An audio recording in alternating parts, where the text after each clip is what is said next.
একটা video thumbnail বানানোর জন্য বেস্ট সফটওয়্যার হচ্ছে অ্যাডোবি ফটোশপ। কিন্তু অনেকের পিসিতে অ্যাডোবি ফটোশপ সাপোর্ট করে না, অথবা অনেকে ফটোশপের কাজ। ইন্টারনেটে অনেক ফটো এডিটর আছে, কিন্তু সব ফটো এডিটর তেমন ভালোভাবে কাজ করে না, অথবা তেমন ভালো কাজ দিতে পারে না। আজকে আমি দেখাবো অ্যাডোবি ফটোশপের ডুপ্লিকেট কপি, জাস্ট বলতে পারেন ইন্টারনেট ভার্সন। তো এটার জন্য আমরা প্রথমে আমাদের পিসির ব্রাউজারে চলে যাচ্ছি। এখানে এসে ফটোপিয়া সার্চ করব। আমি ফটোপিয়ার লিঙ্কটা ডিসক্রিপশনে দিয়ে। ফটোপিয়া বলতে গেলে ফটোশপের একটা ইন্টারনেট ভার্সন। এখানে ফটোশপের অলমোস্ট সব ফিচার আছে। এখানে আসলে আমরা সবার প্রথমে তিনটা অপশন দেখতে পারবো: new project, open from computer and PhD template. আমরা চাইলে আমাদের কম্পিউটার থেকে টেমপ্লেট নিতে পারবো, পিএইচডি টেমপ্লেট আছে এখানে।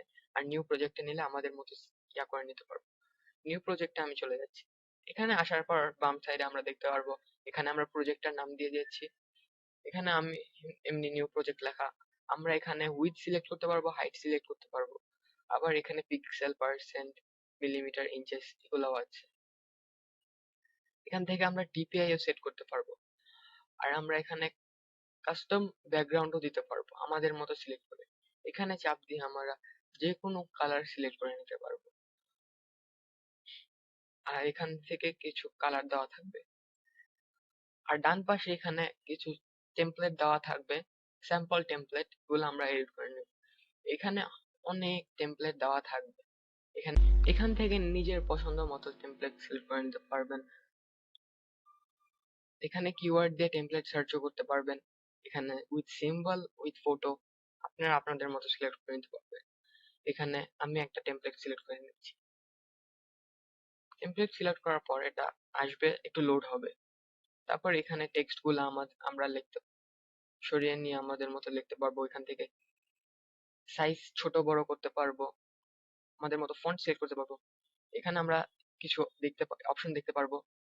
এটা হচ্ছে ইনফো, এটা হচ্ছে প্রপার্টিজ, এটা হচ্ছে ব্রাশ, এটা হচ্ছে ক্যারেক্টার, এটা হচ্ছে প্যারাগ্রাফ, এটা হচ্ছে সিএসএস, এটা গ্যালারি।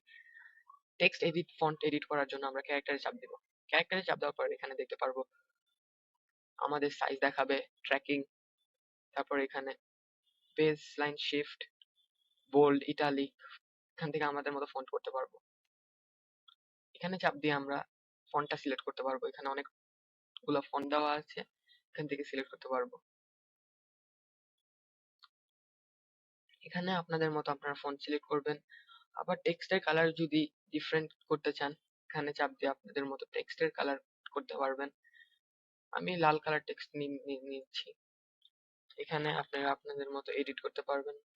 এখানে বাম পাশে অনেক রকমের অপশন আছে। এখানে মুভ টুল আছে, রেড ট্রায়াঙ্গেল সিলেক্ট আছে, তারপর magic wand, crop tool, spot healing brush tool, brush, তারপর eraser tool, gradient tool, blur tool, dodge tool, text tool, pen, path select, and এখানে আরো অনেক কিছু আছে। এখানে টেক্সটে চাপ দিয়ে আপনারা সিলেক্ট করে এখানে আপনাদের মতো টেক্সট লিখতে পারবেন।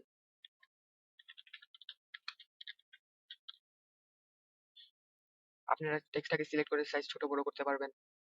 এডিটিং পুরো আপনাদের মতো, আপনাদের যেভাবে ইচ্ছা, যে ফ্রন্টে ইচ্ছা, যে কালারে ইচ্ছা, যেভাবে ইচ্ছা আপনারা করতে পারবেন। এখানে সব অপশন আছে। এটা করার পরে আমরা কোনো রকম একটা বানিয়ে দিচ্ছি।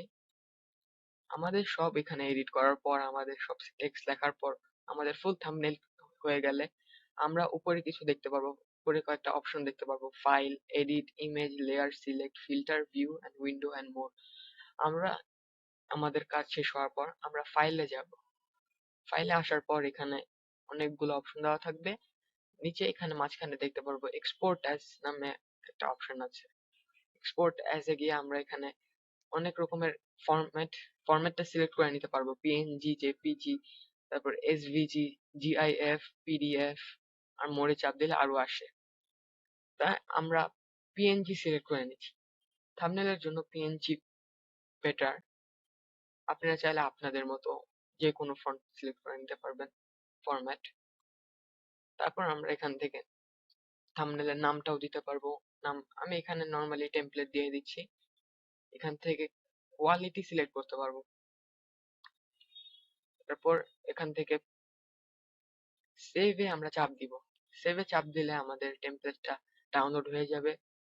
ডাউনলোড হওয়ার পর এটা ওপেন করে আমাদের যে কোনো ভিডিওতে আপনারা ইউজ করতে পারবেন।